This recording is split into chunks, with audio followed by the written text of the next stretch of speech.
Buenas tardes para todos. Buenas tardes, doctor Armando. Muy buenas tardes a todos. Sí. El doctor Armando Martínez Garnica es nuestro maestro, formador de unas cuantas generaciones de historiadores en este país, doctorado en México, postdoctorado en Ecuador, con cientos de publicaciones, ese soporte historiográfico, filosófico, heurístico de este bicentenario, animando muy generosamente las lecturas por todos los horizontes culturales posibles y académicos. Entonces hoy vamos a conversar en este evento sobre la incorporación de las castas, ya creada la República, ya formulada la Constitución y en el mismo proceso legislativo en torno a la producción de la Constitución, esas discusiones y ese proceso político y administrativo para incluir a las castas. Hablamos entonces de la población esclava, el proyecto para liberar los esclavos, para hacer la manumisión, para prohibir la trata, para que el Estado interviniera en la configuración de un nuevo orden social, las nuevas ciudadanías. Y por otro lado, los indígenas, también los pueblos de indios, lo que quedaba de la antigua República de los Indios, fueran incorporadas al sistema republicano. Es decir, el horizonte de la ciudadanía liberal que se enrumbaba a partir de la Constitución de 1821.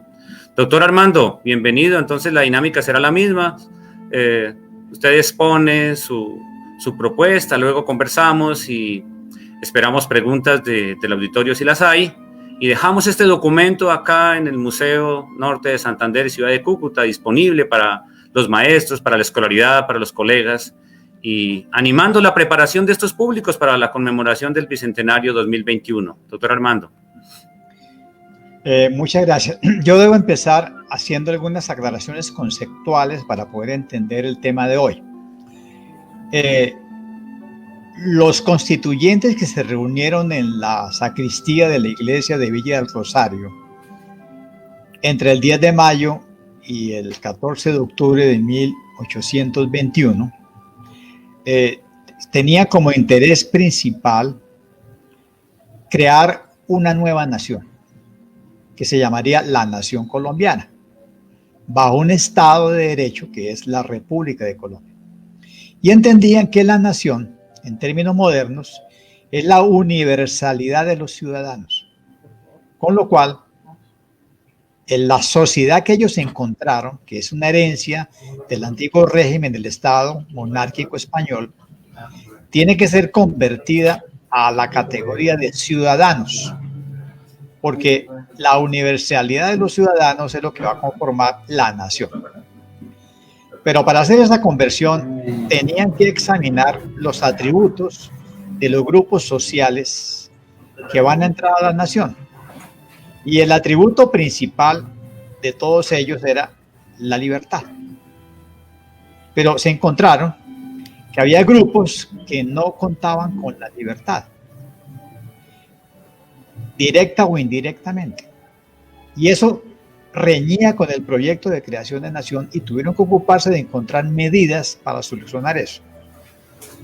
En segundo lugar, tengo que aclarar que lo que llamaban en ese momento castas es una palabra que englobaba grupos muy diferentes, porque una cosa eran los negros esclavos que tenían un propietario que los había comprado más o menos a un promedio de 300 pesos para propósitos productivos o para propósitos de acompañamiento doméstico. Y ellos no tenían libertad y tenían propietario y había que respetar la propiedad del amo, porque el Estado no podía quitarles esa propiedad. Tenemos otros que son los indios de doctrina o indios de pueblo, que estaban sujetos a un régimen colectivo fundado en las tierras comunes de resguardo, a un fraile doctrinero y a un corregidor de naturales.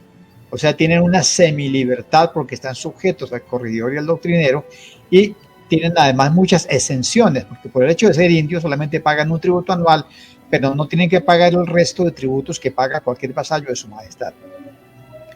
Y hay otros grupos que llamaban pardos, morenos, zambos, que eran una mezcla, pero tenían una virtud, y es que eran libres.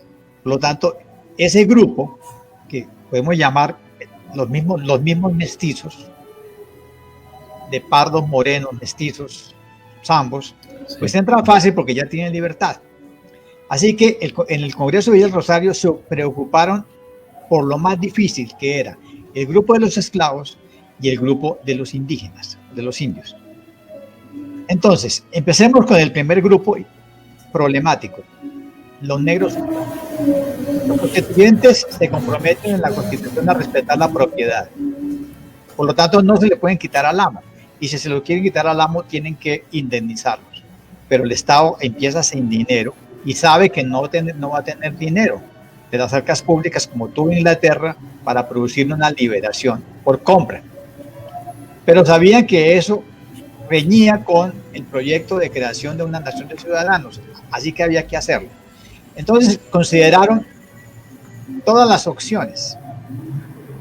El primer problema es que la guerra libertadora hizo que los dos bandos ofrecieran la libertad a los negros esclavos a cambio de su servicio militar.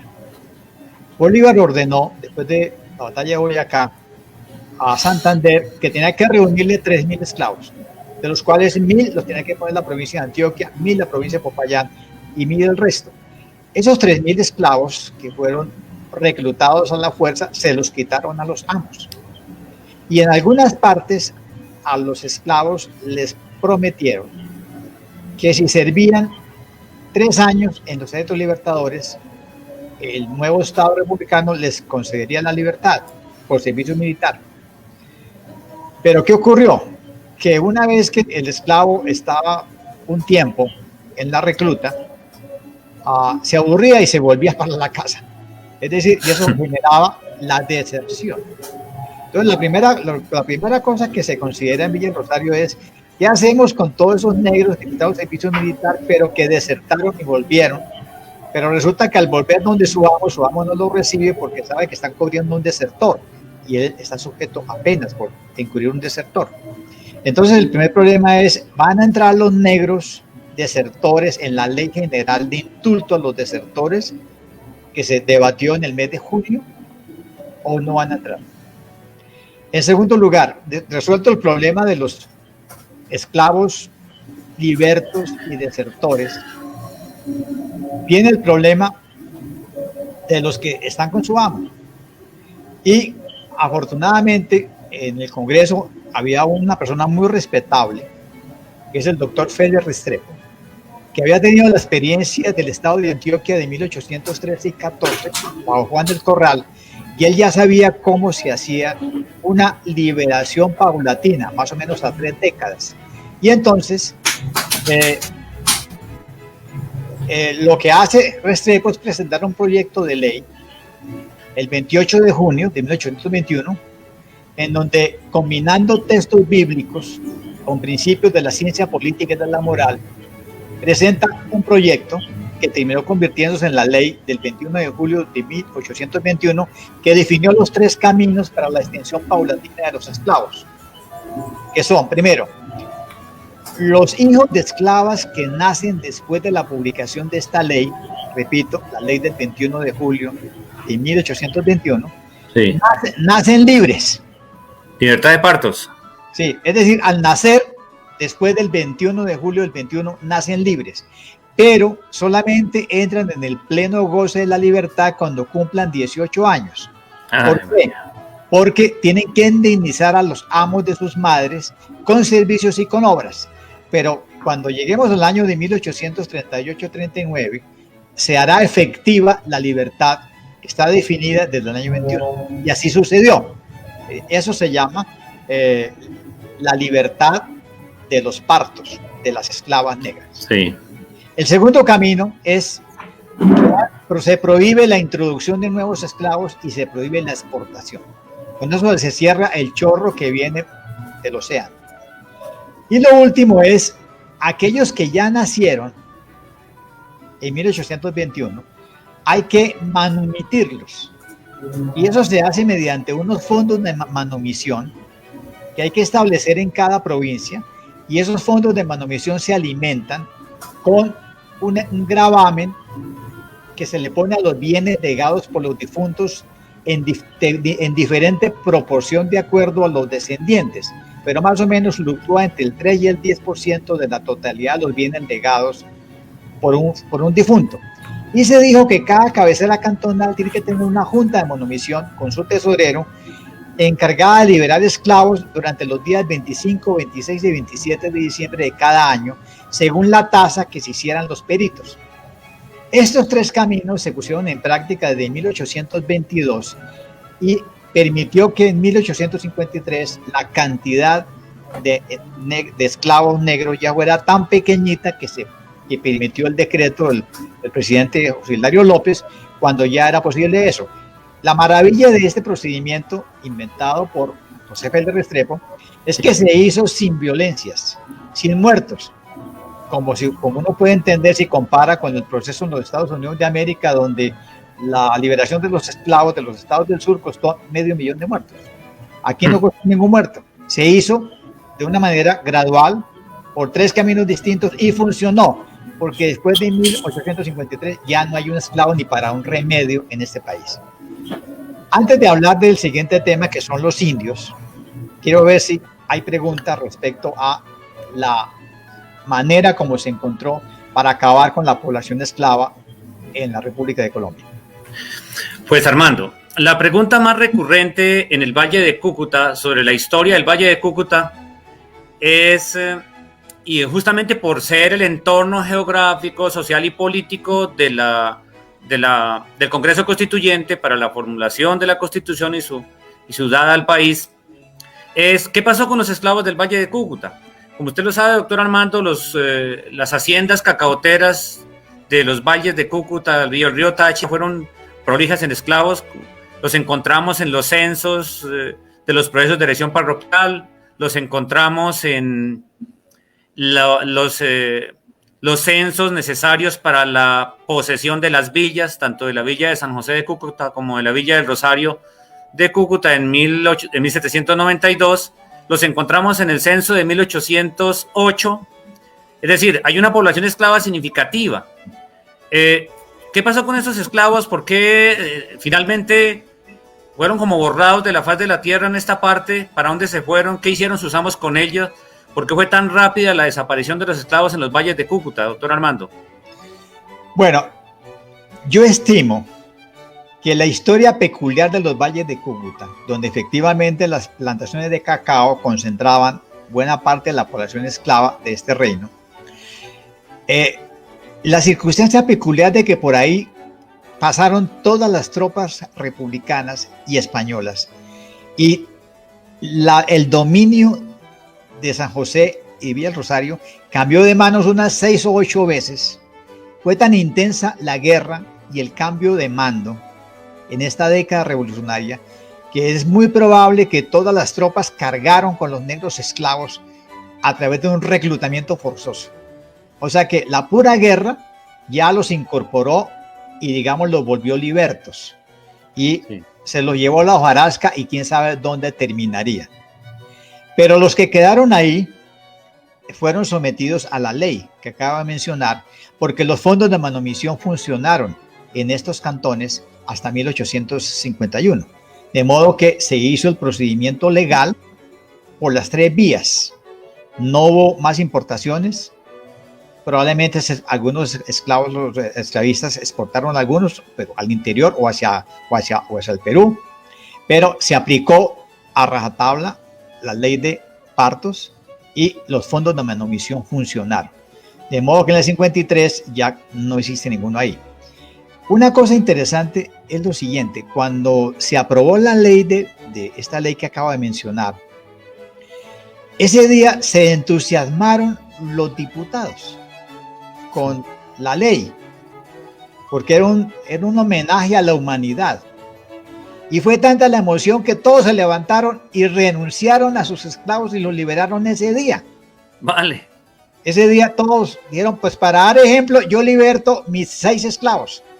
Uno decía, yo solamente tengo una esclava que me sirve en la cocina, hoy la liberto. O sea, ese día el entusiasmo hizo que por lo menos 6 diputados liberaron sus esclavos ese mismo día para dar ejemplo a la nación. Eso fue una cosa muy interesante y está documentado, sí, claro, en las actas del Congreso. Pero claro, ahora, ¿qué hay de esa tesis que ha circulado, pues más bien por vía informal que por vía académica, como nos toca a nosotros, de que a buena parte de los esclavos de las plantaciones de cacao y de las grandes haciendas del Valle de Cúcuta terminaron vendiéndose para el Perú, como muchos otros lo hicieron en el resto del territorio nacional, cuando ya se avecinaba el proceso de manumisión, que no era rentable precisamente para los esclavistas? Mira, es posible, eso está documentado para las provincias del sur, es decir, para la provincia de Popayán. Y conocemos algunos nombres de esclavistas que efectivamente lo vivieron en el Perú. Pero Villa del Rosario y San José de Cúcuta están demasiado lejos del Perú. Sí. Entonces, es probable que aquí ese fenómeno no haya sido, digamos, tan cierto por la lejanía que está. Es posible que algunos lo sacaron a vender en alguna parte, pero en este momento histórico ya los analistas dicen que no es rentable tener esclavos, que es mucho más barato y más productivo con mano de obra libre. Es decir, desde el punto de vista económico, ya en España se había dicho que el régimen esclavista no es rentable, y sobre todo aquí donde no hubo plantaciones grandes, sino pequeñas unidades.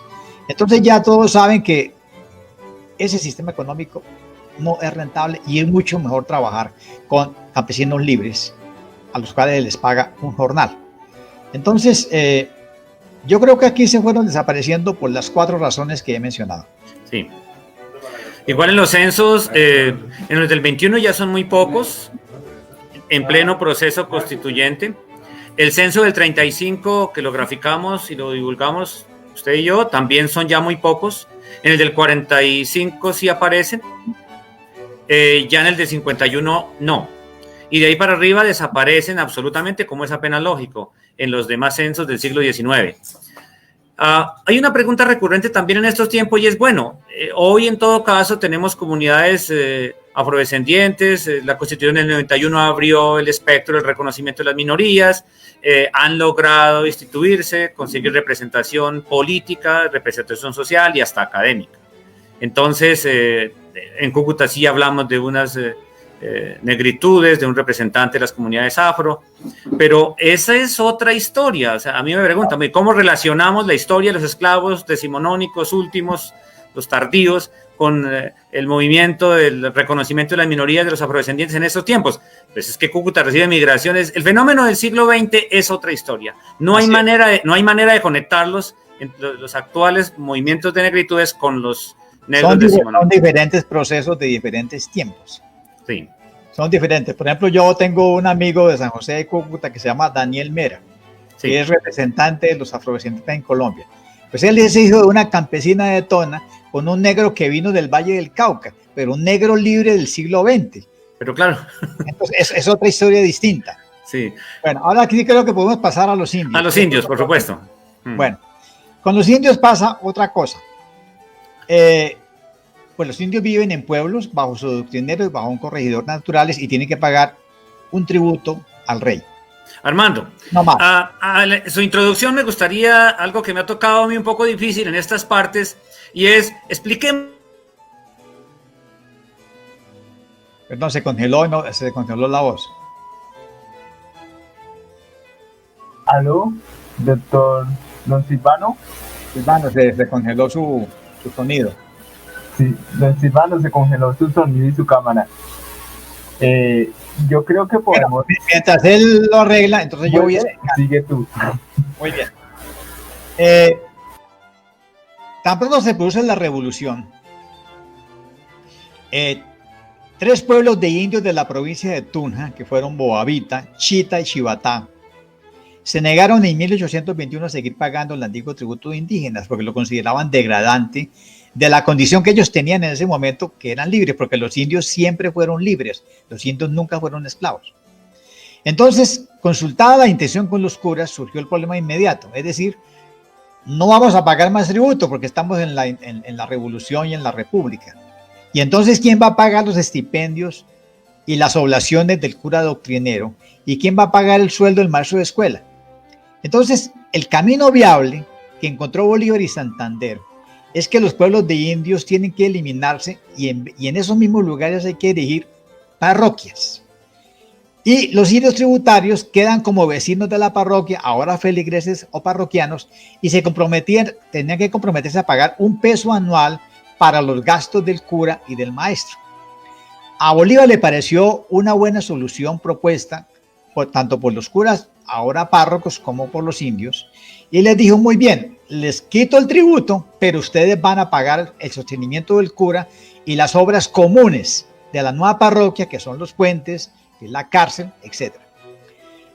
Esto es muy bueno porque el indio pasa a la categoría de ciudadano que vive en una parroquia, con lo cual se nivelan sus derechos y deberes al de un ciudadano.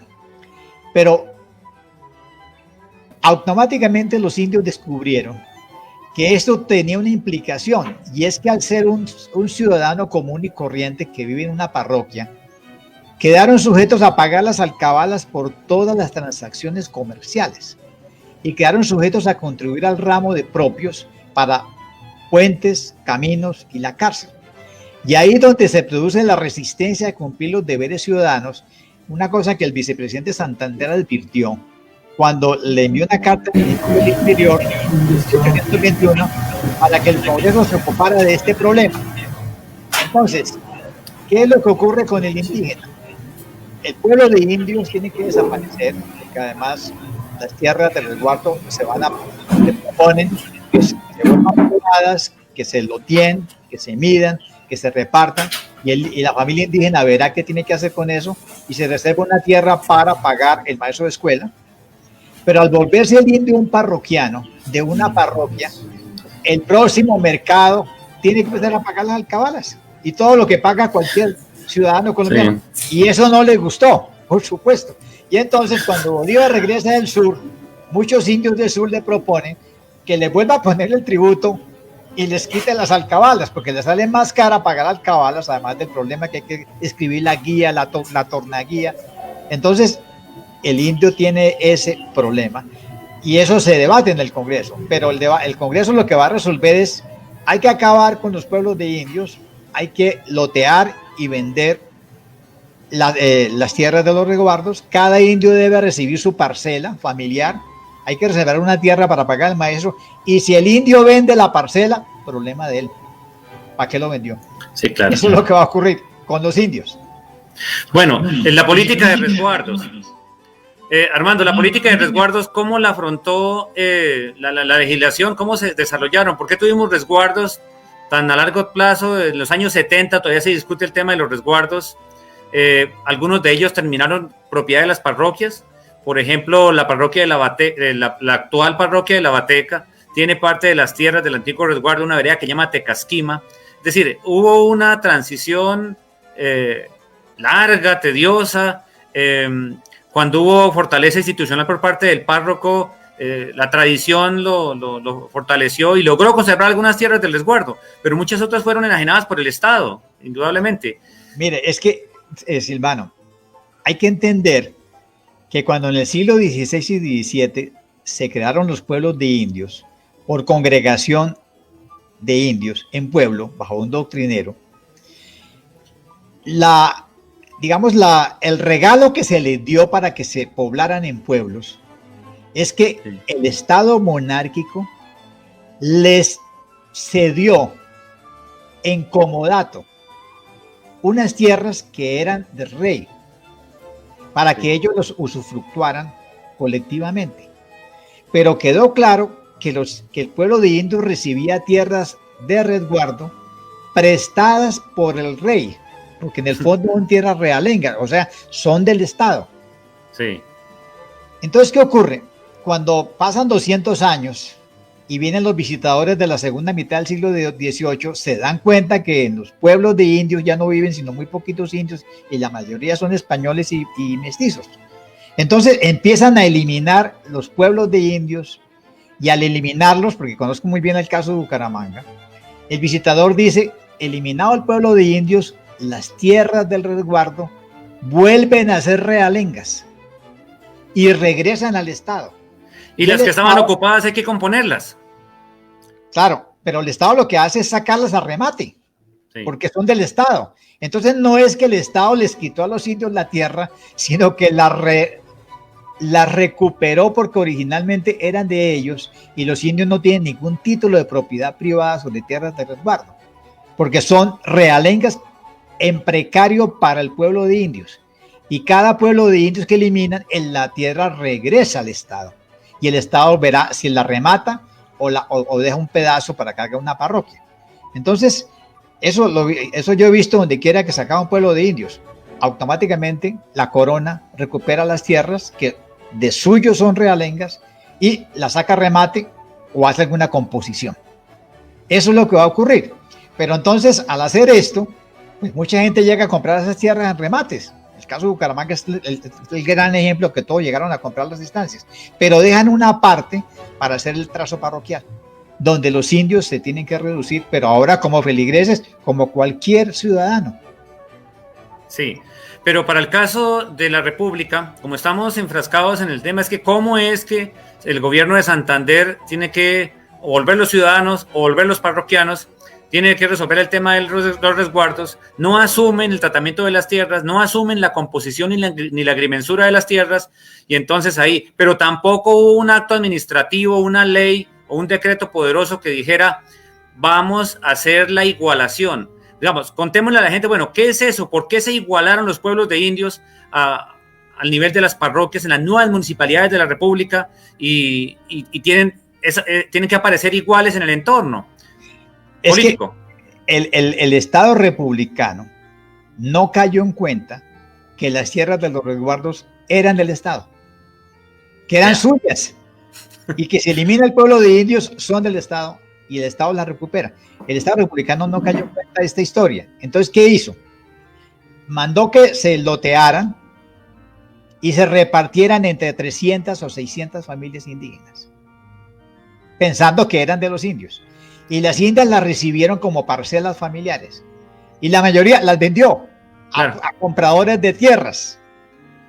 Eso fue lo que ocurrió. Llegaron compradores, como sucedió por ejemplo en Guane en 1851. O sea, llegó Agustín Codazzi, las midió y eran 300 parcelas. Pero en ese momento llegó más gente disfrazada de india y tuvo que dividirla en 600. No. Se adjudicó y al día siguiente estaban todas vendidas a compradores de tierras. ¿Por qué? Porque había una ficción, había una falsedad.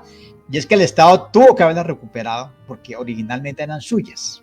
Pero el Estado se puso a repartirlas, los indios las vendieron y terminaron en manos de particulares. Que luego van a llorar que nos despojó el Estado no los despejó. El propio Estado renunció a sus tierras porque el rey sí no hubiera renunciado a sus tierras. O sea que la historia del uso de las tierras de los resguardos para el pago de las pensiones de los militares de la guerra no es tan cierta. No es tan cierta. Ahora, lo que pasa es que nosotros tenemos en la cabeza la historia de los resguardos bajo el presidente Barco. Y es que para él impedir la colonización de predio Putumayo, predio Amazonas y la deforestación, hizo lo contrario. El Estado le cede a los resguardos, cede tierras para que se las cuiden, porque él no es capaz de cuidarlas. Entonces resultan los indios con 1 millón de hectáreas. ¿De dónde salieron? Desde esos predios tan inmensos. Pero eso es otra mentalidad y otra historia del siglo XX. No es la historia que estamos contando en este momento, que lo que están buscando los constituyentes es la nivelación de todos a la categoría única de ciudadanos, y para los legisladores las tierras de resguardos tenían que desaparecer porque de acuerdo al pensamiento liberal las tierras deben ser de libre circulación. Así que no puede haber tierras colectivas de resguardo, tampoco puede haber tierras de manos muertas, que vendrá luego la reforma liberal. El ataque a los bienes de manos muertas por la administración Mosquera a partir de 1861, y yo en Bogotá vi en el archivo la manera como se feriaron toda la propiedad eclesiástica en 1861-62. Pero claro. Bueno, doctor Armando, el tema de la perspectiva de la institucionalidad, las unidades territoriales, el tránsito de las unidades territoriales devenidas de la República de los Indios para el gobierno de la República, que comporta igualmente la perspectiva de una ciudadanía en esas plazas. ¿Cómo se dio esa transición realmente? Lo que usted llama la ley de igualación de los pueblos, pero hablemos ahora en términos de la institucionalidad política, jurídica para el gobierno.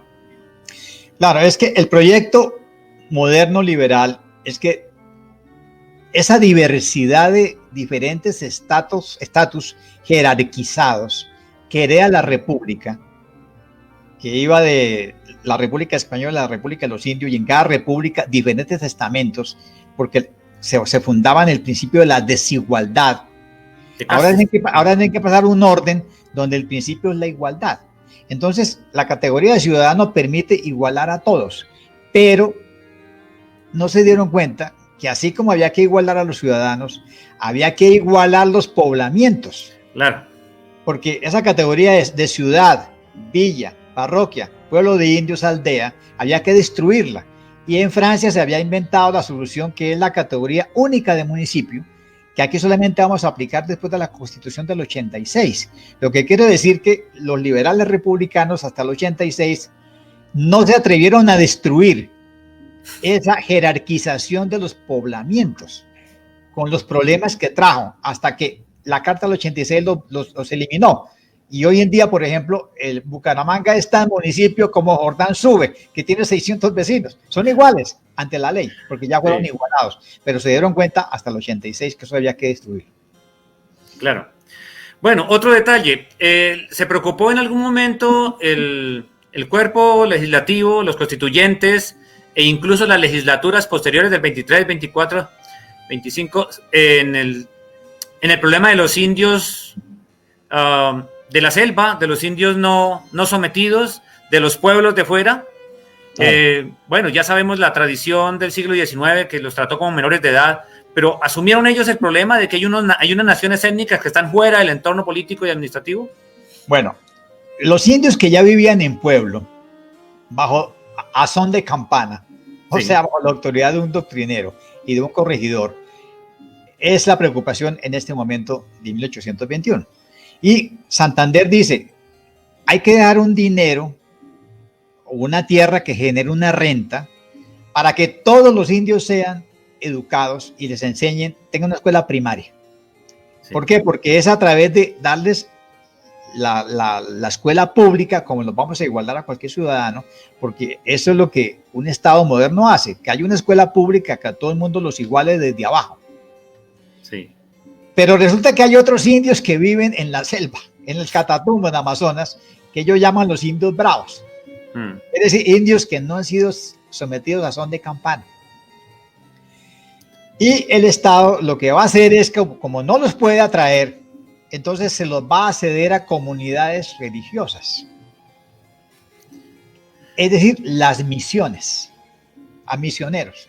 Sí. Capuchinos de Valencia, etc. Entonces, por ejemplo, la península de La Guajira será territorio de misión para manejar indios bravos.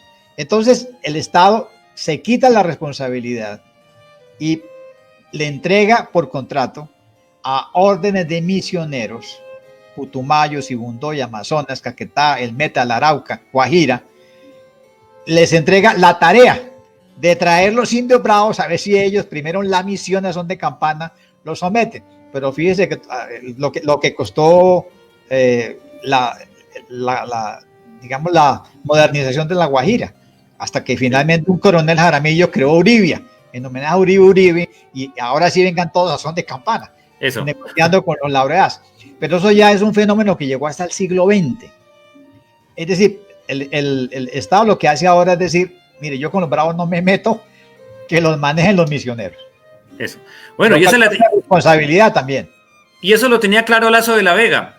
Lazo de la Vega, por eso le preguntaba por el tema de qué hicieron ellos, si discutieron el tema o no. Bueno, las actas no encontramos mucho, pero encuentro Lazo de la Vega visitando a su amigo Lorenzo Santander, que estaba de párroco en San José en el año 23, y llega y le toma cuentas. Había como cierto resquemor entre los dos, porque noto cierta frialdad en las órdenes que el otro le da.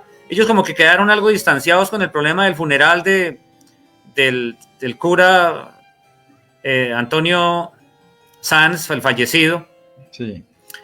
Y algo pasó ahí, pero porque en una de las instrucciones Lazo de la Vega le dice, bueno, y mire a ver cómo vamos a levantar el tema de las misiones. Vamos a rehacer las misiones de Limoncito, las de los capuchinos abajo. Es decir, abandonó digamos, la independencia, todo el proceso independentista trajo consigo el abandono de las misiones, porque es lo que está buscando ahora en estos tiempos, ya entre comillas en paz, es que tienen que asumir de nuevo, y Lazo de la Vega va a tener que asumir de nuevo el tema de las misiones.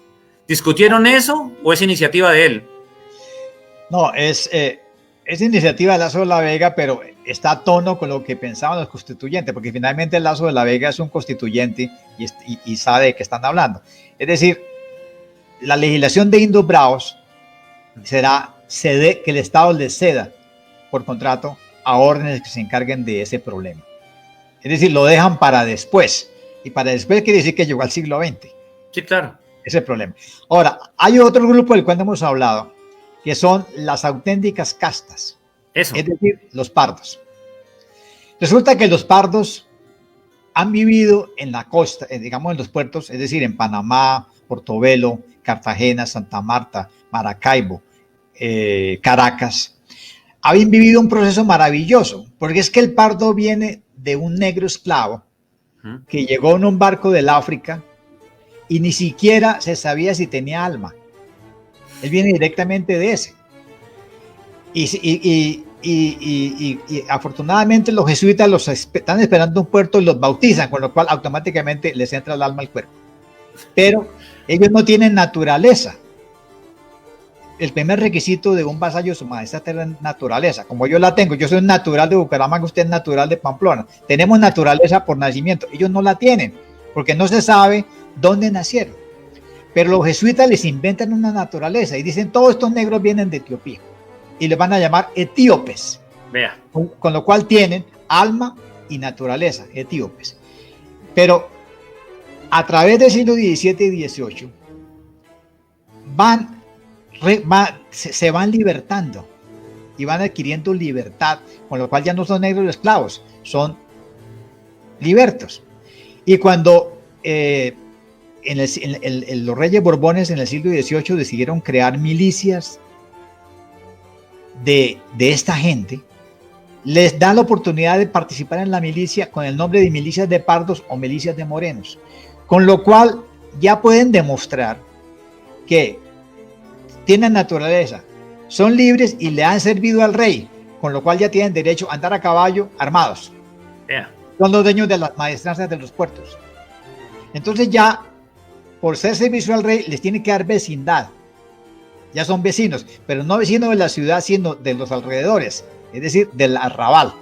Hexemaní es el mejor ejemplo. Hexemaní está fuera de la muralla, es un arrabal, pero les da la vecindad. En Cartagena. En Cartagena, y es parte donde es arrabal, porque Ibagué también tuvo arrabal.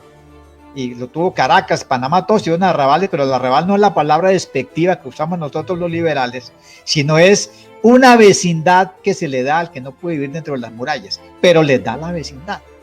Claro. ¿Qué es lo único que le falta al pardo? Tiene todo, le falta una cosita, que es muy importante, que es la posibilidad de entrar a los colegios mayores.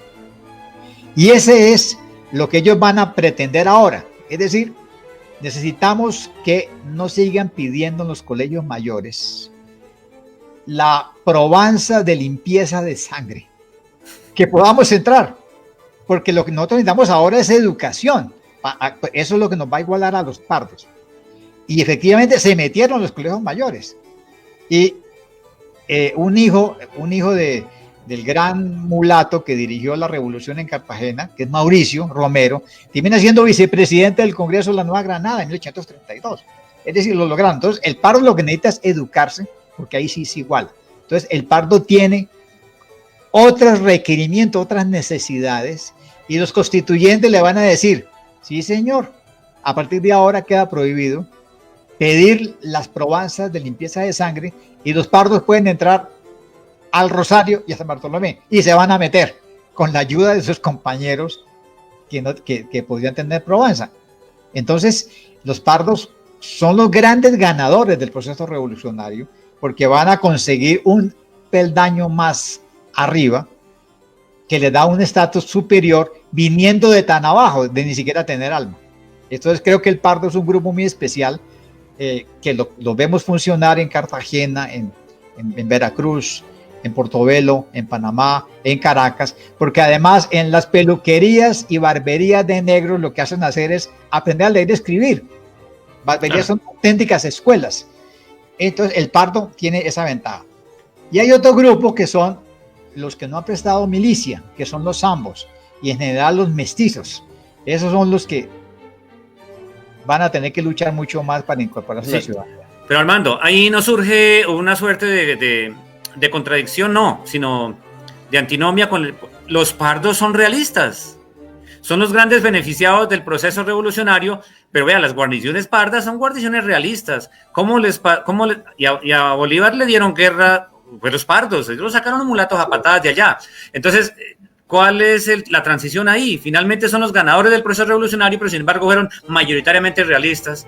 Es que el pardo, el zambo y el indio habían sido beneficiados por el rey. Claro. Sí. Entonces le debían al rey, los indios le deben todo al rey, toda esa legislación proteccionista del indio. El indio es en buena medida realista. Y el pardo, que ya sirvió en las milicias del rey, ha ascendido de estatus gracias al servicio real. Y los zambos de la costa son realistas. Por eso explica que Santa Marta, Riohacha y Cartagena sean tan realistas. Eso explica que los negros del Patía sean realistas. ¿Por qué? Porque ellos se han beneficiado del Estado y piensan que en la República no les va a ir tan bien. Entonces, son los grandes beneficiados, pero también son realistas y les costó trabajo pasar.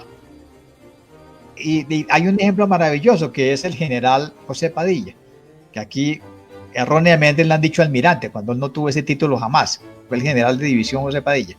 José Padilla es un zambo, sí, de Riohacha, que sirve en la Armada española y estuvo en la batalla de Trafalgar y aprendió el oficio de marino militar en la Armada española. ¿A quién le debe él eso? A la Armada española, al rey, quien lo libertó del apresamiento que tuvo en Londres cuando fueron apresados. Y todos los conocimientos vienen del servicio al rey. Pero ahora transita a la República y se convertirá en el gran marino que toma Santa Marta, Cartagena y luego Maracaibo. Y que termina fusilado en Bogotá. Termina fusilado porque se enfrentó con Mariano Montilla en Cartagena y le achacan la complicidad en la muerte, en el intento de asesinato de Bolívar y lo mataron, pero él es un zambo libre, por supuesto, con grandes servicios al rey. ¿Cómo es que, bueno, estamos discutiendo el tema de cómo se le confiere la ciudadanía a todas estas castas, quiénes se benefician realmente? ¿Cómo es que la tienen tan clara los indígenas? El proyecto no les va a beneficiar. ¿Cómo es que se resiste la mayoría de ellos y finalmente se oponen, como ya lo contamos en conferencias anteriores, como el caso del sur, que se oponen tantísimo? Entonces, descorazonamos los historiadores a esta gente presentista, reivindicacionista, que todavía sueña y está atontada con la leyenda negra, respecto a que se comieron el discurso de la propaganda liberal decimonónica, que la independencia le quitó el yugo de la ignominia a los indígenas por parte del rey. ¿Por qué no ponemos en términos académicos y en una pedagogía que nos permita a los historiadores explicar esto? Porque todavía hay mucha tara de la historia ahí, soñando con que los grandes héroes de la independencia le quitaron el yugo de la ignominia a los indígenas, y eso en realidad no es tan así. ¿Por qué no explicamos eso, doctor Armando? Porque... Bueno, pues si uno mira el comportamiento político de la revolución en muchas provincias, va a descubrir con asombro que los realistas más recalcitrantes son los indios. Pasto, absolutamente recalcitrante, y casi enloquecen a Bolívar, a Sucre, a Bartolomé Salón, a Obando, a Flores, a todos los que pasamos por Pasto. Los indios casi los enloquecen, y ellos empezaron tratando de matar al propio Nariño. Riohacha, es decir, cuando Riohacha es totalmente realista, todos los indios de Mamatoco Sí. en la provincia de Santa Marta. Cuando en 1821 los oficiales de la República tomaron finalmente Santa Marta, los indios de Riohacha los sacaron con los de Mamatoca, los dos en la frontera. O sea, el indio es realista. ¿Por qué? Porque el indio sabe que va a perder la protección que le había dado el Estado monárquico, porque al ser igualado va a perder una cantidad de beneficios y exenciones y privilegios, porque es que hay que entender que el indio era un privilegiado por el rey, porque no pagaba lo que tiene que pagar cualquier pechero de España. Entonces, ellos resisten hasta donde pueden. En Pasto resistieron hasta 1826 y todavía al día de hoy están arrepentidos de haberse separado al rey, y lo mismo sucede en la costa. Entonces el indio en buena medida, claro, también hay comunidades indígenas como la de Chuachi que entraron a Santa Fe después del 20 de julio a apoyar, pero la buena masa de los indios son realistas, y eso lo van a descubrir con asombro los oficiales del Ejército Libertador en campaña. Sí.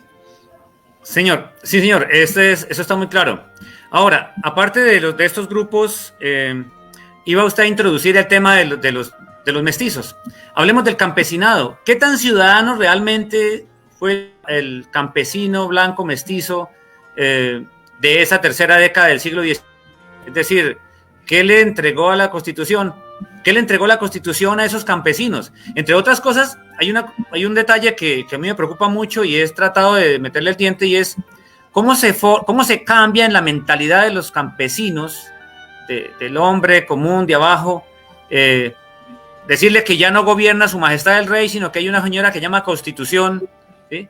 Alguna vez alguien se reía porque un campesino de Mogotes dijo, hay que votar por la constituyente, porque así nos va a dar la mano. Entonces, la ven como una señora, como una gran matrona, pues la constituyente, bueno, ese es un detalle que tiene que ver con las mentalidades, pero yo quiero ver más ahí qué pasa con los campesinos. Estoy iba a hablar en este momento de los mestizos, esa casta, ¿qué tan va a ser realmente? Bueno, la mayor parte de la población del reino efectivamente son campesinos, y estos campesinos son las principales víctimas de la guerra civil que fue el proceso revolucionario, porque no fue una guerra internacional, fue una guerra civil. Una guerra civil, una guerra entre pueblos. Son de hermanos contra hermanos. Bueno,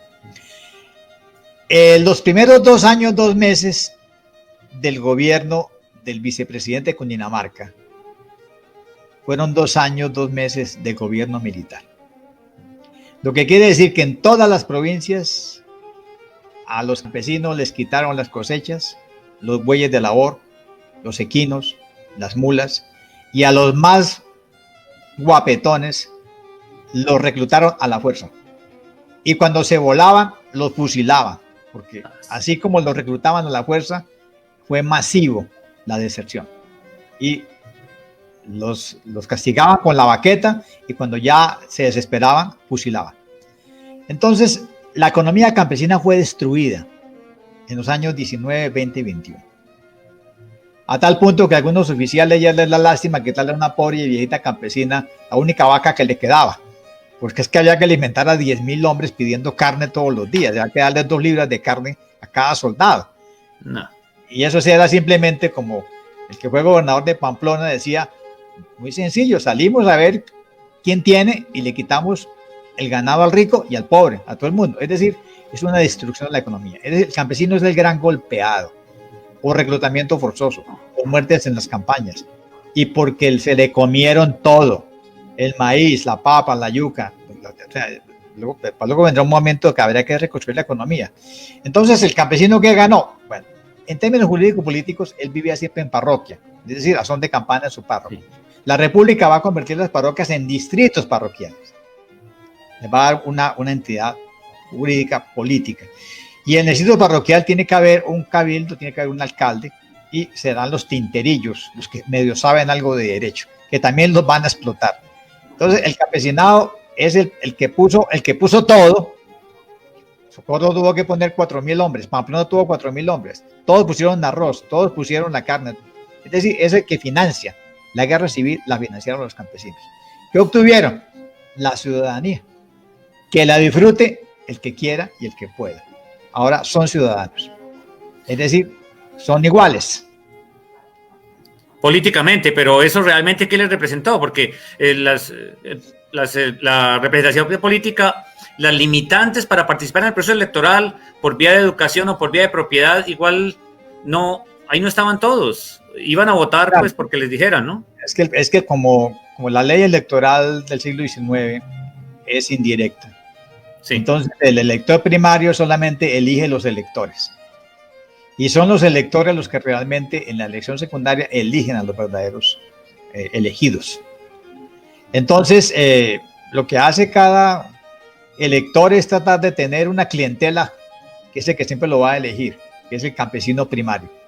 Y como digamos, la mentalidad ciudadana tarda tanto en formarse, tarda generaciones, porque aún no hemos acabado de formar una mentalidad ciudadana, en que cada uno sabe que tiene que tributarle voluntariamente al Estado para que el Estado funcione y tiene que exigirle al Estado que cumpla los deberes. Llevamos 200 años y todavía no hemos hecho esa tarea completa.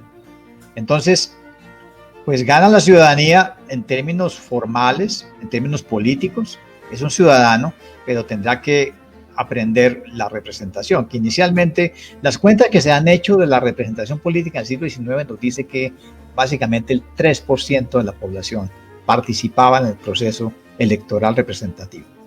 No, quite el 50% que son mujeres, quite los que eran sirvientos y vasallos, eso le va dando el 30%, y de ese 30% de los auténticos electores, realmente quienes llegaban a hacer la cola para votar, era el 3%. Es un padrón electoral demasiado chiquito. Afortunadamente hoy en día ya tenemos un padrón electoral de 34 millones de electores, de los cuales las mujeres tienen 1,5 millones más que los varones. Bueno, hablemos de las mujeres. ¿Cómo discutieron el tema de las mujeres? No, ¿Se pensó en ellas en absoluto? En absoluto. Cuando se debate un problema de una mujer en el Congreso es porque llega a pedir la pensión de su marido. No. O porque llega a pedir un apoyo económico. Pero en el siglo XIX a los liberales no se les ocurrió que las mujeres eran ciudadanas y eran electoras. Ellos, en su espíritu romántico francés, pensaban que ellas eran los ángeles del hogar, donde debían estar alejadas de ese terrible y pestilencial mundo de la política pública.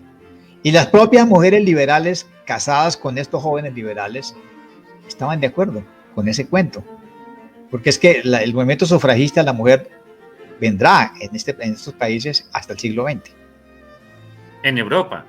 Pero en el actual territorio colombiano tenemos evidencia de participación femenina muy temprano. En ese movimiento constitucional de las provincias intentaron, en el Vélez, por ejemplo, en el 850 y algo. Lo de Vélez lo he oído muchas veces, pero no he podido encontrar la documentación que lo demuestre. Esa es pura propaganda también. Yo creo que era muy temprano todavía. Sí, era muy temprano. Era muy temprano que la mujer, la mujer en el mundo. Es que si usted mira a las sufragistas inglesas en la segunda mitad del siglo XIX, pues eso era una mutación mental, pensando que ellas podían ir a la Cámara de los Comunes, ni qué pensar de la Cámara de los Lores. Y por eso las sufragistas produjeron tanta escozor entre las propias mujeres inglesas. O sea, nosotros en la Cámara de los Comunes, eso, para que eso ocurra, para eso que pase, tiene que haber una mutación mental. Sí. Y eso se demoró. Pues eso es un fenómeno del siglo XX, y básicamente a eso ayudaron las dos guerras mundiales, porque es claro en la segunda Guerra Mundial que todos los hombres europeos están en la guerra, y quienes manejan la producción, las fábricas, la agricultura son las mujeres, de modo que cuando acaba la guerra, ahora ellas ya mutaron mentalmente y dicen, momentico, es que la economía nosotros la manejamos, ahora sí nos dan el voto, sí o sí, pero es que sí, ya claro, la guerra había cambiado las condiciones. Y la República asumió los mismos privilegios que traía la viuda, por ejemplo, en el siglo XVIII y principios del XIX. El sistema republicano le tenía, ellas eran las únicas que protocolizaban documentos, por ejemplo, sin pedirle permiso a su hermano mayor o a su marido. Pues normalmente en los protocolos del siglo XIX todavía se conserva la costumbre de que hay que pedirle permiso al marido para poder hacer una escritura pública, una operación de compraventa. Sin embargo, en Santander la cosa puede ser diferente, porque aquí las mujeres fueron ricas, eran viudas ricas, y por lo tanto tuvieron mucha más independencia. Sí.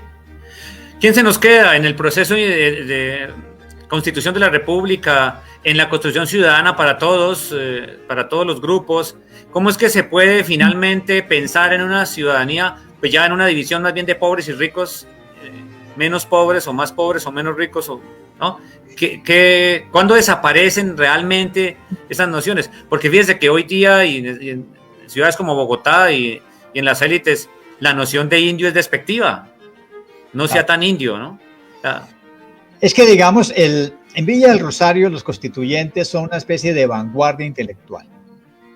Y esa vanguardia intelectual avisora un futuro lejano, en la cual exista una nación entendida como la universalidad de los ciudadanos, en las cuales cada ciudadano cumple la Declaración de los Derechos del Hombre francés de 1789, que dice que todos los hombres nacemos y permanecemos iguales. Pero para que eso quede tallado en la mente de cada colombiano se necesitan muchas generaciones, porque hasta el día de hoy yo tengo aquí vecinos que no se la creen. Sí. La que preguntan, ¿usted no sabe quién soy yo? Lo que está diciendo es eso todavía no me lo creo. ¿Cómo así que todos somos iguales? ¿Cómo así que la mujer es igual al hombre? ¿Cómo así que el pueblo es rico? Es decir, eso se necesita. Las guerras revolucionarias francesas que lo enseñaron, básicamente las guerras enseñan eso, pero eso en la primera generación de la revolución no lo van a creer sino estos iluminados que estaban en Villa del Rosario, pero el resto de los 2 millones de colombianos de esa época van a necesitar que sus nietos lo comiencen a entender. Pero, sí. Y también el proceso fue desigual, porque eran diferentes las provincias. Por ejemplo, en la provincia del Socorro, los viajeros ingleses se impresionaban que en 1823 mujeres y hombres se trataban de ciudadanos. Las ciudadanas sí. Decían, pero eso jamás usted lo vería, jamás lo vería en el Cauca, ni en Pasto, ni en el Chocó, ni en la costa. Entonces, cada provincia es distinta, porque el proceso siempre fue desigual.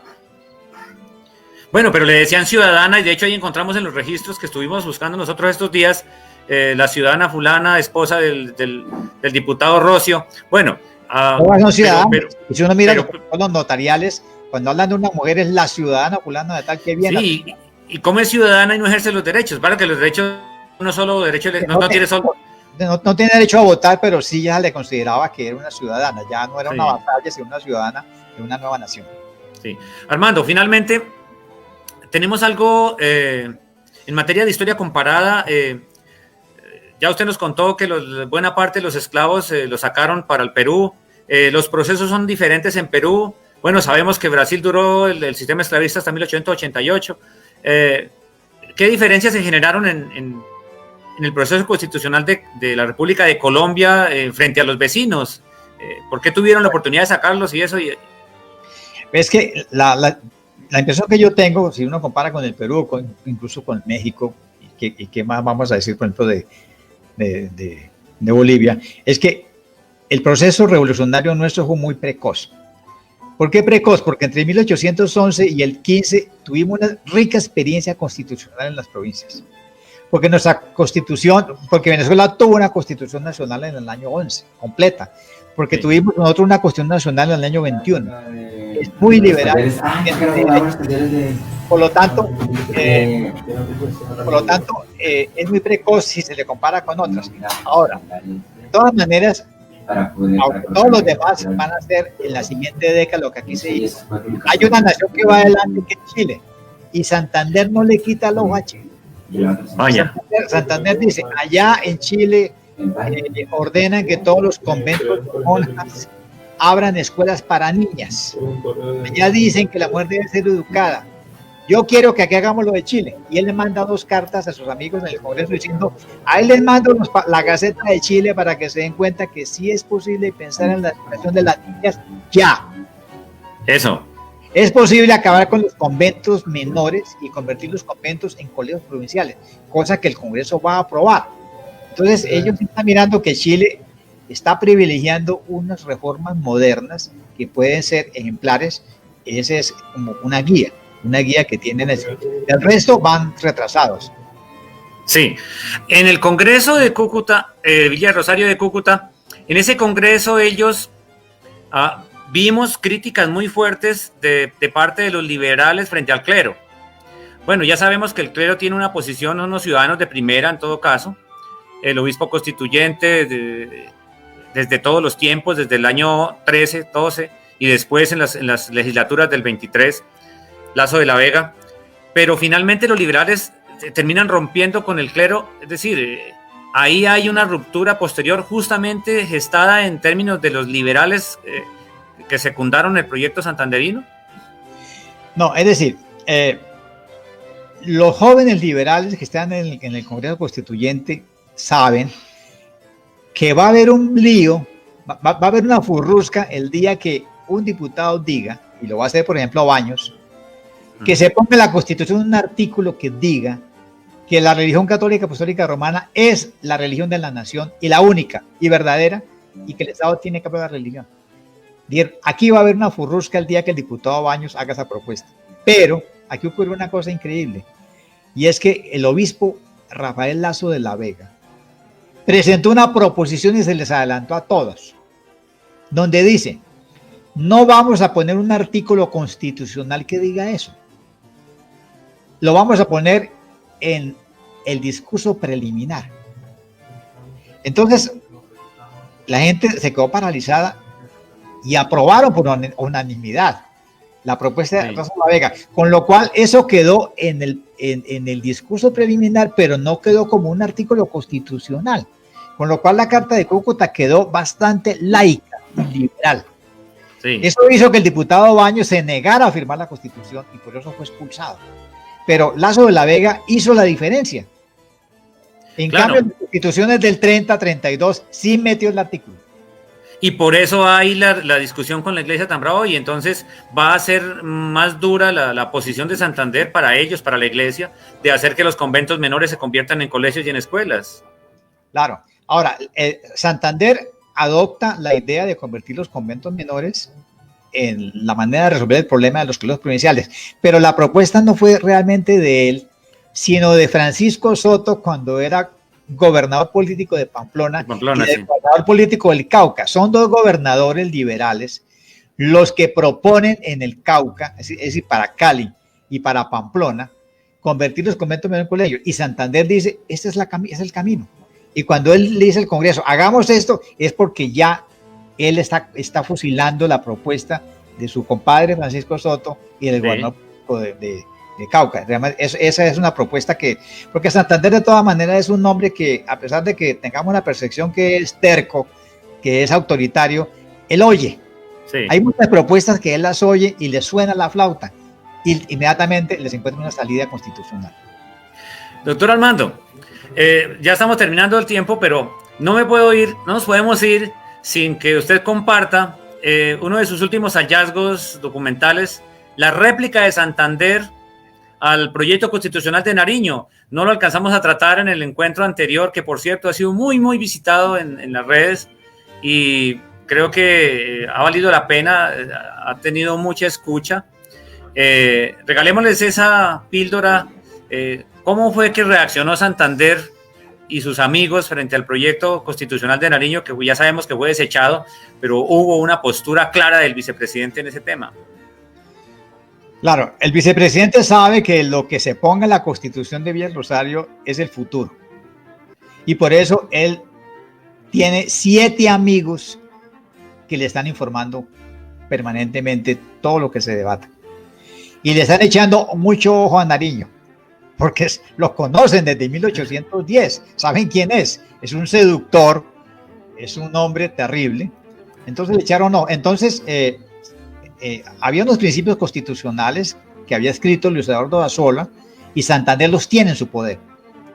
Y le mandan una copia del proyecto constitucional que Nariño trajo. Lo que pasa es que Nariño venía como diputado de Santa Marta, pero Santander lo nombró vicepresidente. Entonces, al nombrarlo vicepresidente de Colombia, ya no pudo entrar al Congreso porque quedó en el Poder Ejecutivo. Entonces lo tuvo que presentar. Pero resulta que la Comisión de Constitución y Legislación está integrado por los 3 grandes amigos de Santander, que son Vicente Azuero, Diego Fernando Gómez y José Manuel Restrepo, que luego sería su secretario del Interior. Y ellos 3 examinan el proyecto de Nariño y dicen: no señor, este lo tiramos a la basura y va a ser el que nosotros vamos a hacer. Y entonces Santander dice: exactamente eso. Es decir, no está siguiendo qué pasa, dice, es el proyecto de ustedes tres lo que va a ser el corazón del debate del proyecto constitucional. Y sale una gran constitución porque estos tres señores tienen a la mano la estructura de la segunda cuestión de Venezuela, la Carta de Cádiz y toda la experiencia de las cartas provinciales de la década anterior. Entonces arman una constitución que para nosotros es la mejor porque es la matriz constitucional hasta el día de hoy. Y finalmente, pues Nariño les da papaya porque se pone a pelear con un militar inglés al cual lo trata mal al encerrarlo en una cocina negra y oscura y ni siquiera tiene baño. Y entonces el Congreso le dice, usted tiene que portarlo bien. Y se va a la pelea y finalmente Nariño tira la toalla, renuncia y se va para Tunja. Además estaba muy enfermo, estaba todo hinchado. Entonces, en buena medida, en este debate constitucional se ve la mano peluda del vicepresidente de Cundinamarca. Por supuesto. Bueno, doctor Armando, ¿alguna otra cosa? Me parece que ha sido una charla muy amena para tratar a toda la visión social de la historia. No pudimos hablar así como hacer como una clave de género muy amplia porque es que las mujeres no estaban. Nos van a regañar las mujeres que por qué no hablamos de castas, pero no hablamos de mujeres, pero es que realmente no estaban, según nos, y no estaban en las discusiones. Hola Henry. Entonces, ¿tiene alguna pregunta, Henry? Daniel. Vamos a empezar con la sección de preguntas al público. Si tiene preguntas, las pueden ir generando en la sección de comentarios para que el doctor Silvano o el doctor Armando las puedan responder. Henry me dijo que tiene una pregunta, así que si quieres podemos empezar contigo y con las otras preguntas que de pronto tenga el doctor Silvano. Hola Martínez, hola doctor Silvano. Henry. Henry, se te escucha muy bajito el micrófono.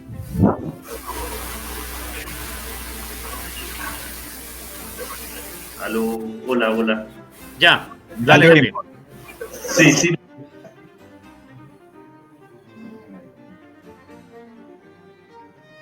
Hola, sí, ¿me escuchan? ¿No?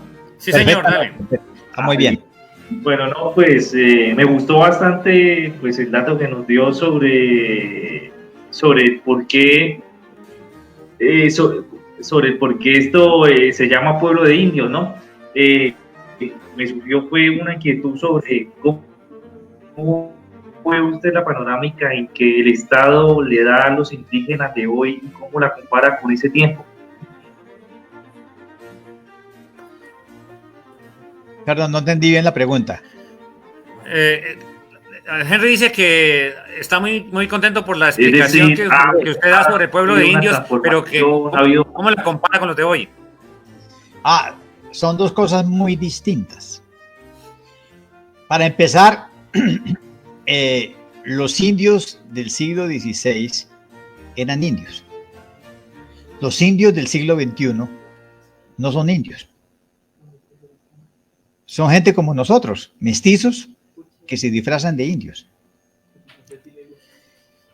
En segundo lugar, el origen de las tierras que tienen son muy distintas.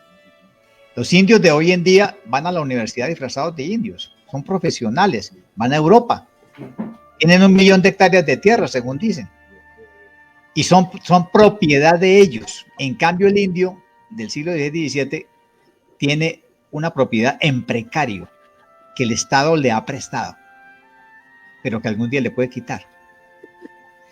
Existen, además conforman una cosa que se llamó la República de los Indios. Los indios de hoy en día hacen parte de la República de Colombia y tienen cédula de ciudadanía, son ciudadanos. Lo que pasa es que hoy en día son parte de un proceso que se inició en 1991 que se llama la discriminación positiva, a la cual no le pusieron término, porque puede ser hasta el año 3000. La discriminación positiva fue un invento norteamericano que aquí les gustó mucho en el 91, cuando Faz Borda nos vendió la idea que teníamos una deuda con los indios que había que pagar. No le estamos pagando con los indios, sino con los mestizos como nosotros que nos hacen pasar por indios. Entonces es otro proceso de otra época muy distinta, con otra mentalidad muy distinta, y no tienen nada que ver lo uno con lo otro porque son procesos separados en el tiempo por 2 siglos y son cosas muy distintas.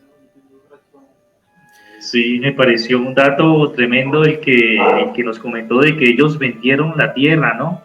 La tierra que les había dado el Estado y luego acusaron al Estado de ser un Estado tirano que les robaba las tierras, ¿no? Es una ideología, es una ideología. Además, en este momento el Estado lo que está haciendo es regalando tierras a diestra y siniestra. Es decir, lo que son los baldíos nacionales, el Estado está feriándolos, regalándolos al que haga una carretera, al que haga un puente. Es un momento en que el Estado tiene tanta tierra que la regala en forma de regalar baldíos. Y los baldíos se siguen regalando hasta el siglo XX, ¿no? Porque este país tiene demasiada tierra. Y el problema es que no tiene gente que la trabaje. Tiene demasiada tierra. Entonces, lo que hace el Estado del siglo XIX es regalar tierra al que quiera trabajarla. Trataban de engatusar alemanes, ingleses que vinieran a colonizarles, le regalaban tierras, pero no tenían condiciones para producir. Sí. Ni Las obras públicas se hicieron ofreciendo tierras. Claro. Entonces lo que hicieron los empresarios fue pues hacer lo que pudieron en un camino que se tragaba la selva y quedarse con los baldíos y luego tratar de vender los baldíos. El propio Santander recibió unos baldíos en lo que hoy en día se llama Landazuri,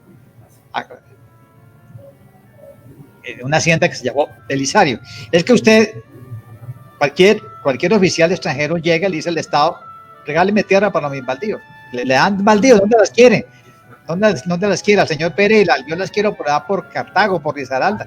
Agarra la tierra que puede. El problema es que usted no tiene capacidad productiva para manejar tantas decisiones de tierras. Sí. Sin embargo, nos pueden estar haciendo una glosa fuerte las comunidades indígenas empoderadas que pues hay reconocidas en sus tierras de resguardo actual, que les digamos que son campesinos, pues mestizos disfrazados de indígenas. Eso va a estar como bravo, porque igual hay una perspectiva social, cultural, y el Estado los reconoce como naciones étnicas en sus territorios, y pues unos derechos políticos, unas autonomías judiciales y demás. Claro, eso todo viene en la Carta del 91.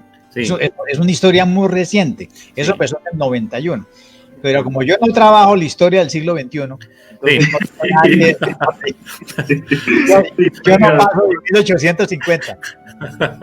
Tengo esa inquietud porque es que la he escuchado en el ICANN, en el grupo de antropología, de que hay muchos teóricos que parten a decir de que los indígenas ya no existen actualmente, que ya son productos del mestizaje. Cuénteme un poquito más sobre eso, más o menos desde qué año se empezó a pensar ese tipo de idea, ¿no? Porque pues uno tiende a ver si indígenas en los resguardos, incluso yo he hecho en algunos momentos etnografía en la Orinoquía y pues también en la Sierra Nevada con los Huihuas, ¿no?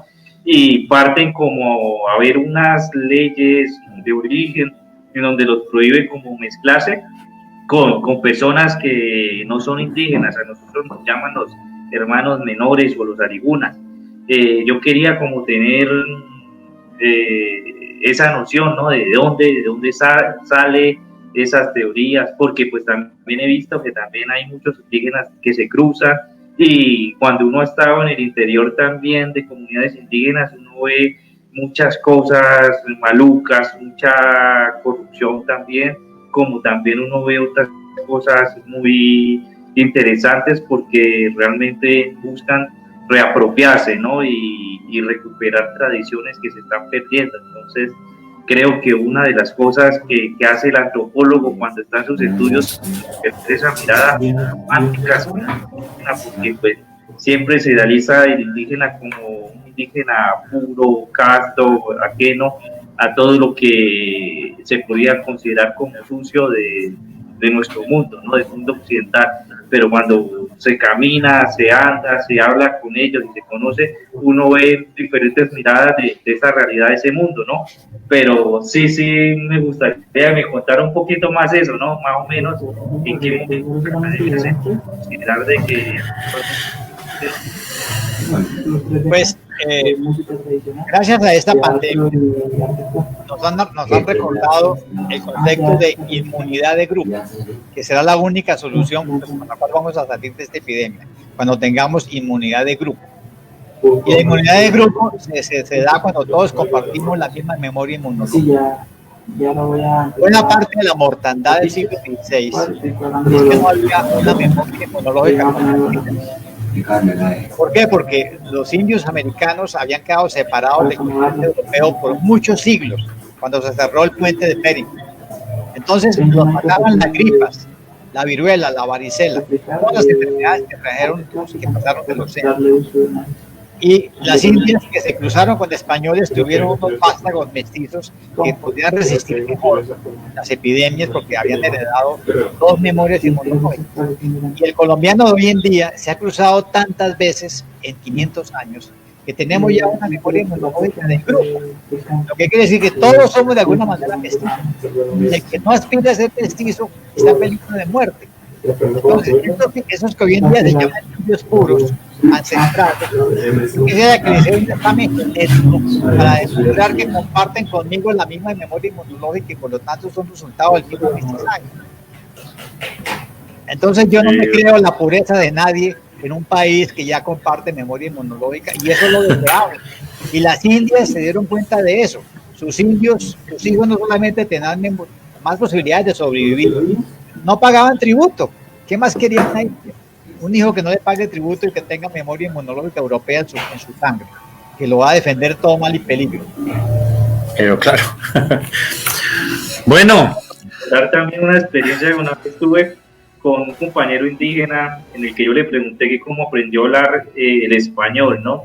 Porque estábamos como también en esa discusión en la que yo le decía de que si era cierto de que existían indígenas puros, que también yo decía, pero bueno, un indígena que llega a utilizar las herramientas de la globalización como los celulares, computadores, realmente no está haciendo como ajeno a la cultura.